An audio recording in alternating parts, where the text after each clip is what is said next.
بڑی توجہ سے سننا،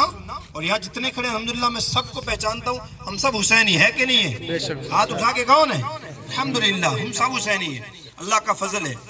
ان کی امام حسین کی والدہ کی شان میں گستاخی کی، ایسے بات ہے جب گستاخی ہوگی تو عاشق تو برداشت نہیں کریں گے، اس کو کچہری کے حوالے کر دیا، کورٹ کے حوالے کر دیا، کورٹ نے سزائے موت دے دی، اس کو سولی چڑھا دیا، پھانسی چڑھا دیا گیا۔ اب اس کے ماننے والوں نے 14 تاریخ کو میلہ لگایا، اس کے ماننے والوں نے جو اس کے سپورٹر تھے کہ بھائی اس کو غلط پھانسی کی سزا دی، ہم تو نہیں کہتے نا، اس کو تو یقیناً یہ سزا دی، یہ تو کوئی سزا نہیں ہے، قیامت میں اس کو پتا چلے گا کہ سیدہ پاک کی گستاخی کا سزا کیا ہوتی ہے، لیکن جہنم کا سب سے بدترین طبقہ اس کے حوالے کیا جائے گا، وہاں اس کو عذاب دیا جائے گا۔ اس کے ماننے والوں نے جو اس کے سپورٹر تھے کہا کہ نہیں اس کو غلط سزا دی،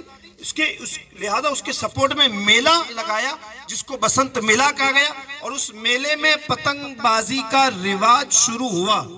یہ سن رہے ہیں نا آپ لوگ؟ پتنگ بازی کی اصلیت بتا رہا ہوں کہاں سے شروع ہوئی، وہاں سے پتنگ شروع ہوا، اور وہ پتنگ ہوا میں اڑتا ہوا آپ کی چھت تک آ گیا، آپ کے ہاتھوں تک اس کی ڈوری آ گئی۔ آپ محرم میں کہتے ہیں یا حسین ہم نہ تھے، ہے نا، آپ کو منع کیا جاتا ہے کہ بھائی سینہ مت کٹو، اپنے بدن پر تلوار نہ چلاؤ، یہ حرام ہے، آپ نہیں مانتے ہو، حرام کرتے ہو، کیوں؟ امام حسین کی محبت ہے، حالانکہ محبت میں حرام کرنے کی ہرگز سے اجازت نہیں ہے، مگر میں آپ سے یہ پوچھتا ہوں کہ آپ امام حسین کی محبت میں اپنے سینے پر تلوار مارنے کو تیار ہو کہ امام حسین کی ماں کی گستاخی کرنے والے کی یاد میں جو ہے منانے کے لیے جو پتنگ بازی شروع ہوئی گئی، اس پتنگ کی ڈوری کو چھوڑنے کے لیے تیار نہیں ہو؟ اب کہو نا ہو کہ نہیں ہو؟ جتنے تیار ہیں ہاتھ اٹھا کے کہ انشاءاللہ انشاءاللہ انشاءاللہ ہم سب حسینی ہیں کہ انشاءاللہ انشاءاللہ امام حسین کو قیامت میں منہ دکھانا ہے کہ نہیں ہے؟ ہم قیامت میں امام حسین کے سامنے اگر آپ کی والدہ کو کوئی برا بھلا کہے، گالی بکے، آپ برداشت کریں گے؟ نہیں کریں گے۔ اچھا جو اس کا سپورٹ کرے اس کو برداشت کریں گے؟ نہیں کریں گے۔ آپ غور تو کرو، امام حسین کی والدہ کی گستاخی کرنے والے کی یاد ہم چھتوں پر چڑھ چڑھ کے، اچھا مفت میں بھی نہیں، پیسہ دے دے کر کے، اپنا وقت برباد کر کر کے، اور پھر اللہ بچائے کیسی کہ اپنے گھر کی عورتوں کو بھی چھت پر لے جانے کی، ٹیپے بجانے کی، اور اللہ کی پناہ لوگ فجر میں اذان ہوتی ہے، حی علی الصلاۃ حی علی الصلاۃ، 2 بار آؤ نماز کی طرف، 2 بار آؤ کامیابی کی طرف، 2 بار اذان میں 4 بار آؤ آؤ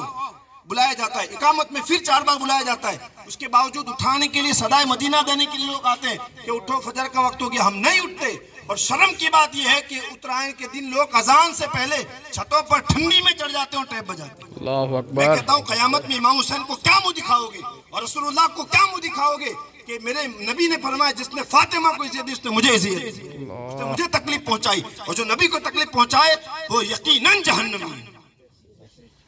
بے ایمان ہے تو یقیناً جہنمی ہے۔ لہٰذا میں آپ کی بارگاہ میں یہ علماء کرام اسی لیے آئے ہیں کہ ان خرافات سے آپ کو بچائیں، اور ان گستاخی والے دنوں کو آپ ہرگز نہ منائیں، ہے نا۔ آپ ہاتھ اٹھا کے کہ انشاءاللہ کون کون نہیں چکائے گا پتہ نہیں، انشاءاللہ، ہے نا۔ اب دیکھو آپ کو علم نہیں ہوگا، آپ نے چکا لیا، ہم سب توبہ کرتے ہیں ان علماء کرام کی موجودگی میں کہ اللہ پاک ہم نے جو جانے انجانے میں جتنے گناہ کیے مولا ہم سب کے گناہوں کو معاف فرمائے، آمین۔ ہم سب توبہ کرتے ہیں مولا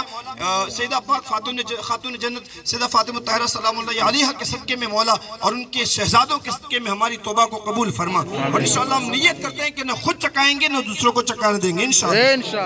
انشاءاللہ اب میں آپ کا شریعت حکم شریع حکم بیان کر دوں، پتنگ